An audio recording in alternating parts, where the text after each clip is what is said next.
Good morning, students. Welcome to 12th lecture of Environmental Engineering. Water supply schemes और system के बारे के अंदर हमने कल इनफिल्ट्रेशन वेल और इनफिल्ट्रेशन गैलरी और स्प्रिंग के बारे में पढ़ा था. ग्राउंड वाटर सोर्स के बारे में हम पढ़ रहे थे बी में. ठीक है, बी के पॉइंट के पार्ट है ये. फिर हमने फ्रेंच वेल्स के बारे में भी पढ़ा था. आज हम वेल के बारे में पढ़ेंगे कि वही वेल कितने टाइप की होती हैं. ठीक है, तो हमारा आज का जो टॉपिक है वो है वेल. तो गाइस वेल दो तरीके की होती है.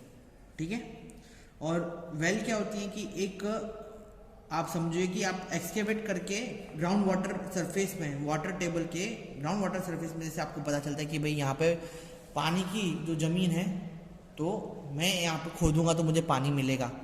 तो मैं गड्ढा खोद के वहाँ पे ब्रिक बेड बिछा देता हूँ और वहाँ पे पानी का सोर्स बना देता हूँ, तो वो हमारी वेल बन जाती है. ठीक है, तो दो तरीके की वेल होती हैं और दो तरीके से जो क्लासिफाइड है वेल.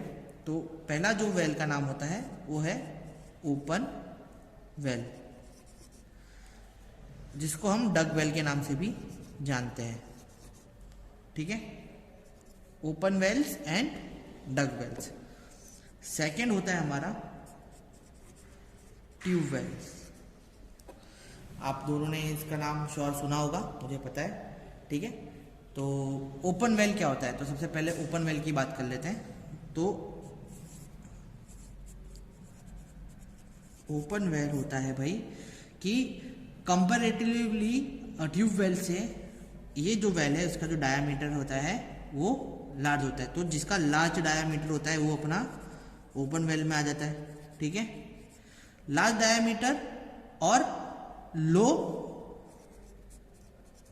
Discharge capacity.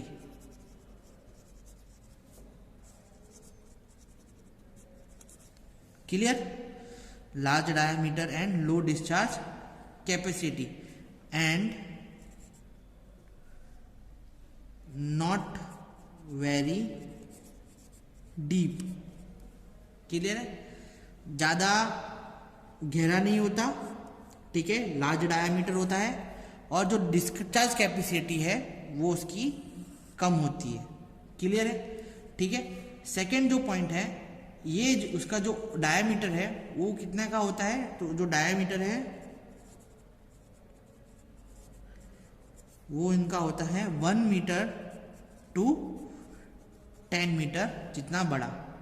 ठीक है, अब इसकी जो कैपेसिटी है यील्डिंग मतलब डिस्चार्ज कैपेसिटी वो कितनी है, तो डिस्चार्ज अगर कैपेसिटी यील्ड कैपेसिटी अगर इसकी देखा जाए और डिस्चार्ज इसका देखा जाए तो इसका डिस्चार्ज है 20 मीटर क्यूब पर आवर और इससे भी लेस देन हो सकता है.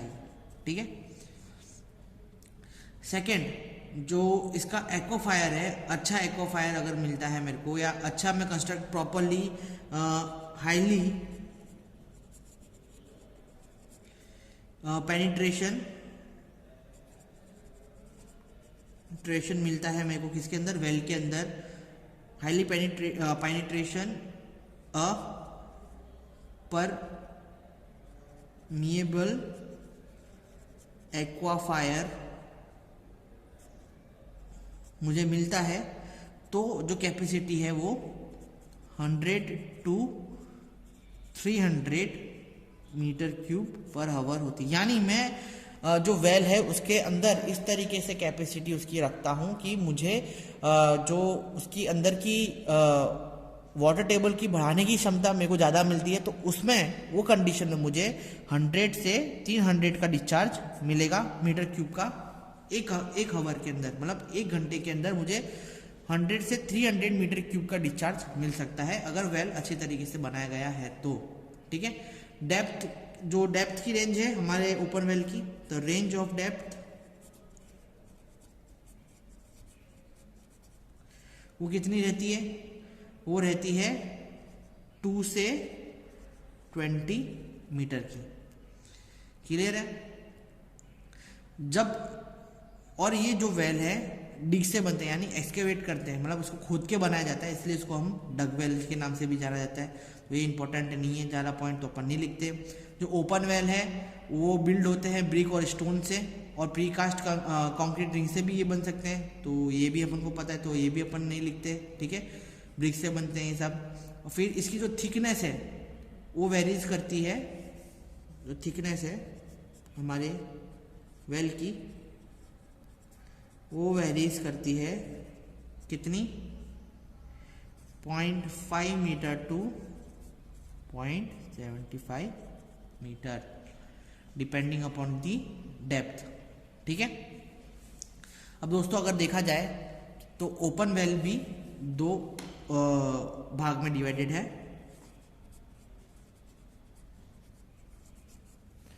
ओपन वेल भी दो भाग में डिवाइडेड है। पहला जो भाग है उसका नाम है बेस्ड ऑन डेप्थ, ठीक है। और सेकंड है उसका नाम है based on type of wall. Clear? दो भाग में ये हमारा जो ओपन वेल है वो डिवाइडेड है, याद रखना, डेप्थ पे और टाइप ऑफ वॉल के उसमें, ठीक है। डेप्थ के अंदर दो और टाइप्स आते हैं। सबसे पहला आता है शैलो वेल और दूसरा है डीप वेल। क्लियर है? Based on type of wall के अंदर कौन कौन सा आता है? कच्चा वेल,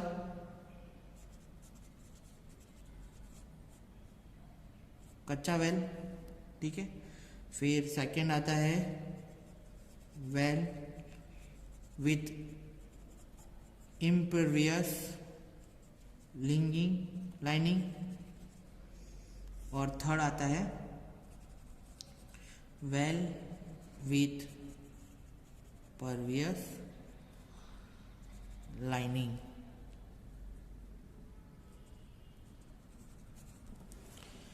ठीक है, तो इस तरीके के वेल में हमारा जो डिवाइडेड है। शैलो वेल किसको बोलेंगे? जिसकी हाइट कम है वो शैलो वेल होता है, और जिसकी डेप्थ ज़्यादा है वो डीप वेल होता है। क्लियर है? कच्चा वेल यानी जो हमको टेम्पररी मेरे को कोई वेल बनाना है, शैलो वेल बनाना है, और जहाँ पे इजीली मेरे को वाटर टेबल, जैसे आप कोलकाता वगैरह में जाएंगे या केरला वगैरह में जाएंगे तो उनका जो वाटर टेबल है बहुत ऊपर होता है, ठीक है।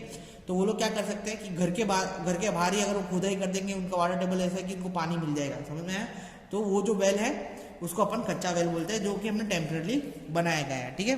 अब इम्परवियस लाइनिंग के इसको बोलते हैं, तो पुचका वेल, इसको पुचका वेल के नाम से भी जाना जाता है, पुक्का वेल के नाम से भी इसको इम्परवियस लाइनिंग को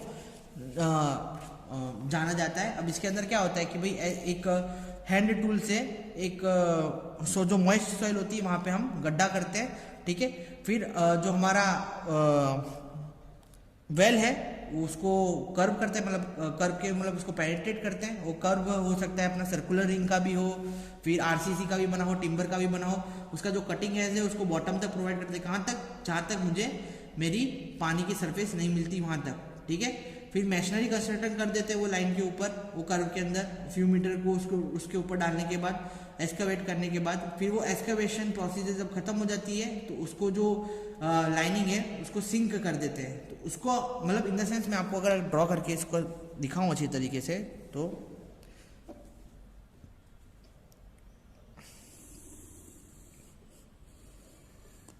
कुछ इस तरीके से दिखेगा। सबसे पहले हम क्या करते हैं, एक इम्परवियस लेयर बना देते हैं, परवियस लेयर बना देते हैं, परवियस स्ट्रेटा, ठीक है। फिर हम कंस्ट्रक्ट कर देते हैं एक इम्परवियस स्ट्रेटा,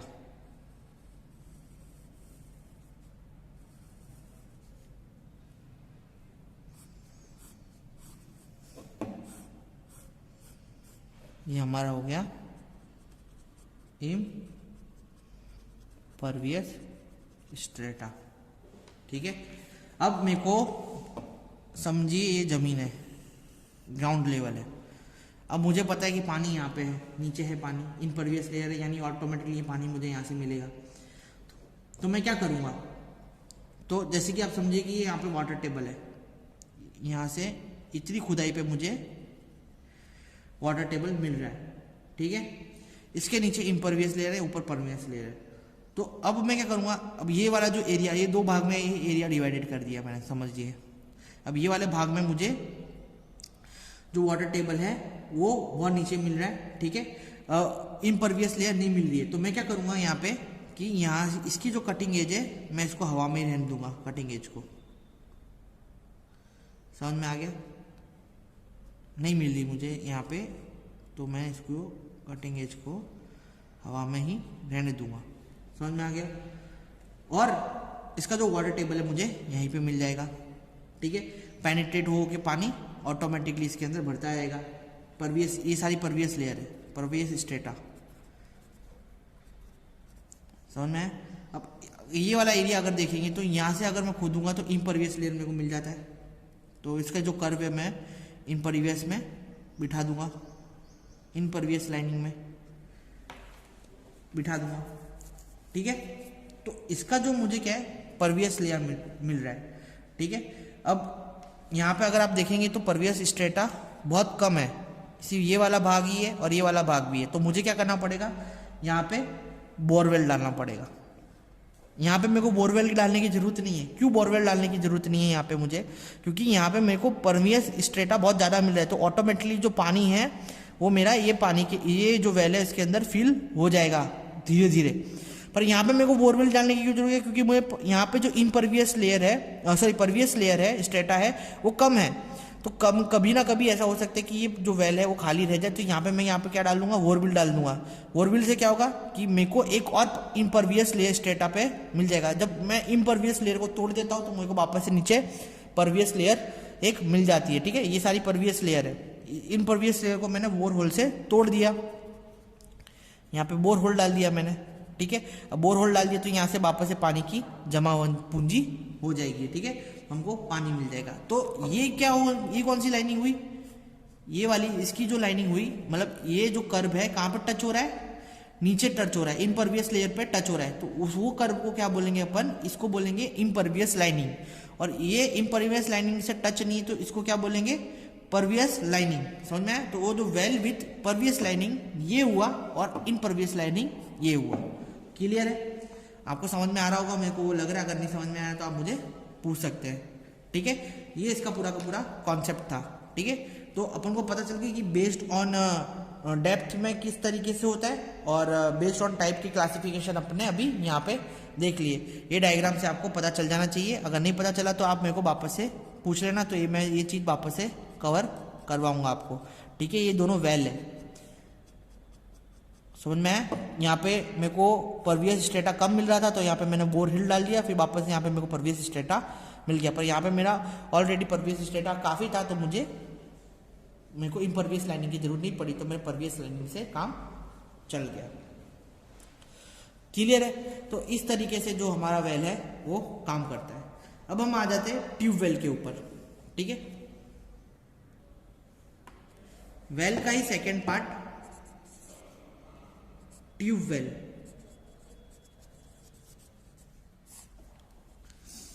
अब ट्यूबवेल क्या होता है, तो लंबी लंबी पाइप पे वो डाली जाती है, कहाँ पे, एक बेयरिंग स्टेटास पे, वाटर बेयरिंग स्टेटास के अंदर, क्योंकि पानी निकालने के लिए। यहाँ पे हमको पता है कि जो हमारा वाटर टेबल है बहुत नीचे है, और हम सिर्फ अपने हैंड टूल की वजह से, हैंड टूल की मदद से या एक्सकवेशन की वजह से या ओपन वेल की तरह अपन नहीं कर सकते कि पानी अपन निकाल सकते हैं। तो अपन क्या करते हैं, 80 to 600 मीटर mm की डायामीटर की ट्यूबवेल्स हम डालते हैं। यानी 80 mm से लेके जो डायामीटर होता है ट्यूबवेल का, कितना होता है, 80 mm से लेके 600 mm तक, ठीक है। इस साइज की अपन डायामीटर की ट्यूबवेल डालते हैं, ठीक है। अब ट्यूबवेल भी दो में क्लासिफाइड है, इनटू 2 कैटेगरीज।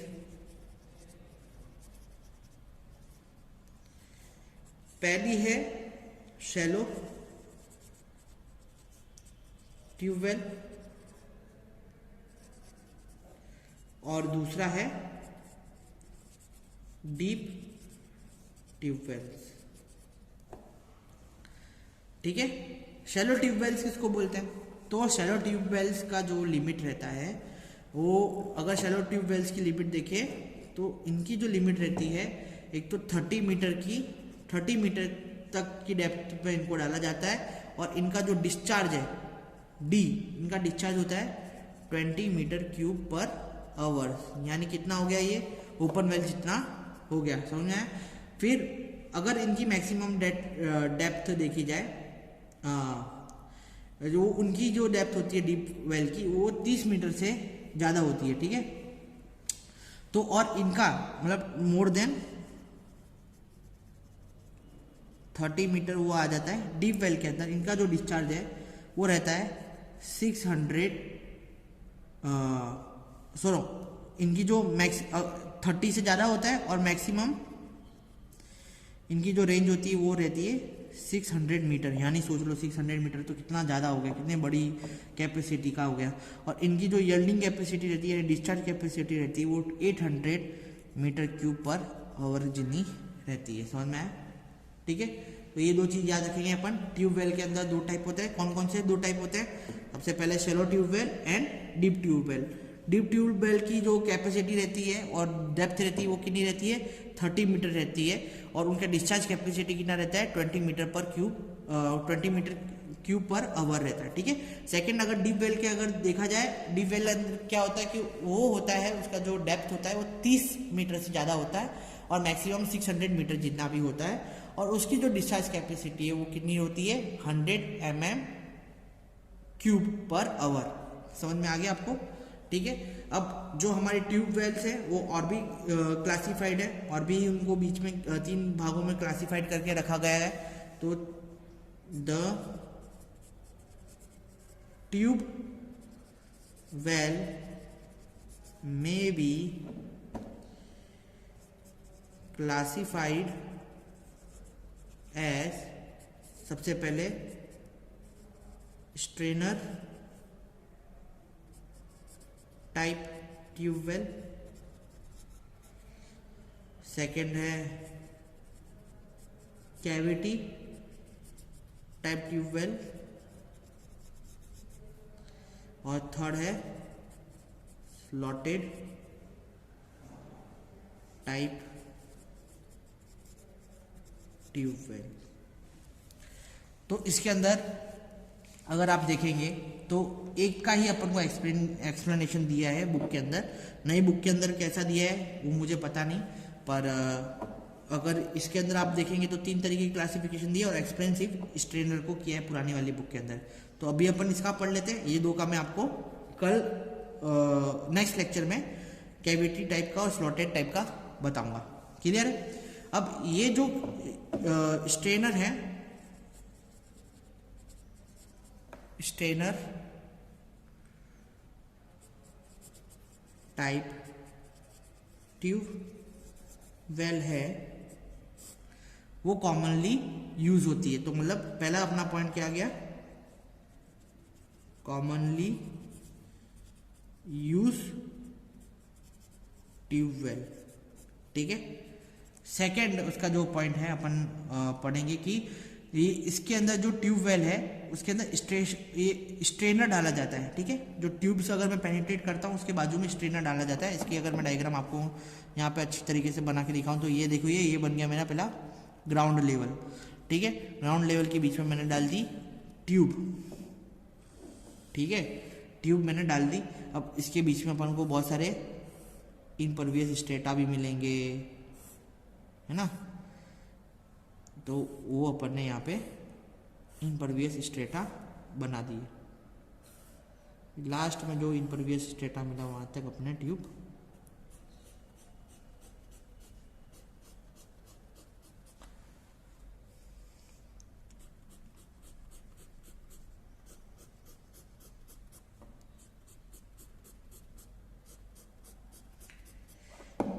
तो ये टॉप सॉइल है,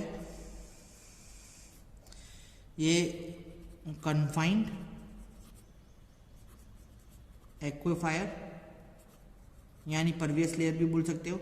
परवियस स्ट्रेटा भी बोल सकते हो, PS, ये इनपरवियस स्ट्रेटा, IS, ठीक है, ये भी इनपरवियस स्ट्रेटा, IS, ये सब इनपरवियस स्ट्रेटा, IS, IS, IS, और ये सब PS यानी परवियस स्ट्रेटा, जो कि पानी परमिट करेगा, ठीक है। अब इन लोगों ने क्या किया कि यहाँ पे एक वायर टाइप वो लगा दिया है, स्ट्रेनर,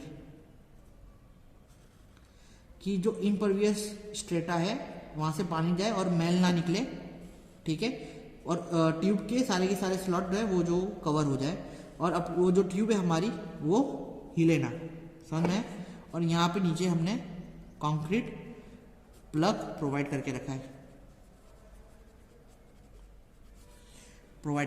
और ये क्या है, ये है हमारे स्ट्रेनर, ठीक है, और ये हमारा वाटर लेवल है ना। तो स्ट्रेनर कॉमनली यूज करते हैं पाइप के बाजू में। ये क्या होते हैं, तो ये स्पेशल टाइप के ऑफ वायर मैश, ये वायर मैश होते हैं, ठीक है, जिनको रैप करके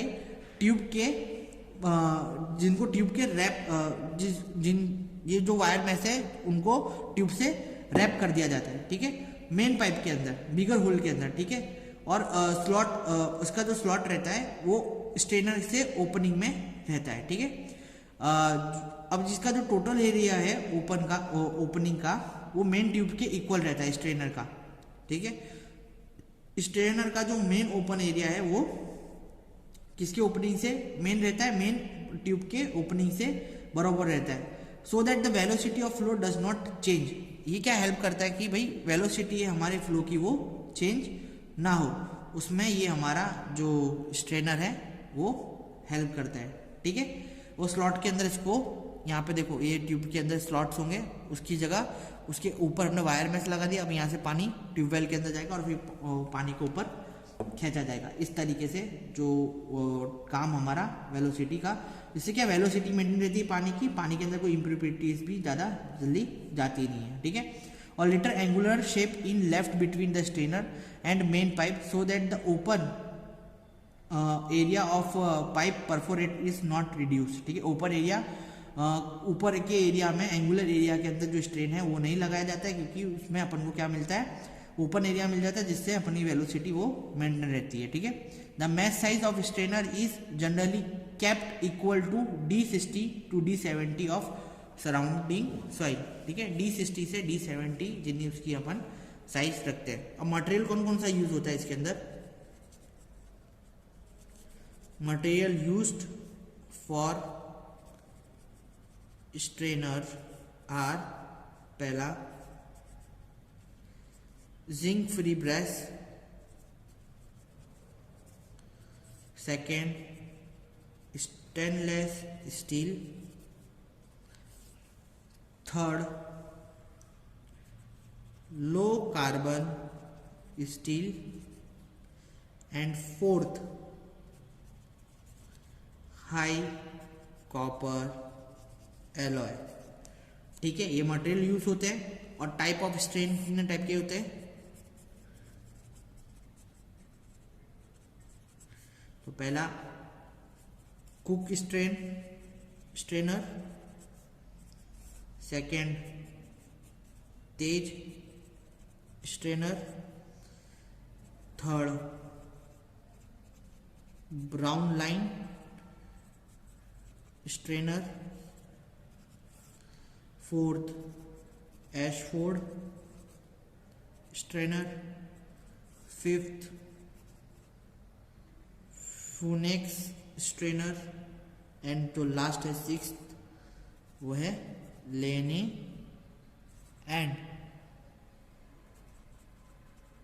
बॉयलर स्ट्रेनर।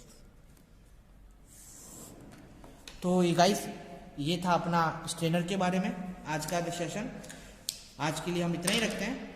कल नए सेशन में हम स्टार्ट करेंगे वाटर डिमांड के बारे में पढ़ेंगे और suitability of surface and ground water के बारे में भी हम कल डिस्कशन करेंगे। आज के लिए इतना। इसके अंदर कोई भी डाउट हो तो आप मेरे को बेझिझक पूछ सकते हैं। शुक्रिया लेक्चर देखने के लिए और नेक्स्ट लेक्चर में मिलते हैं मंडे। तब तक लिए पढ़ते रहिए, बढ़ते रहिए। महादेव।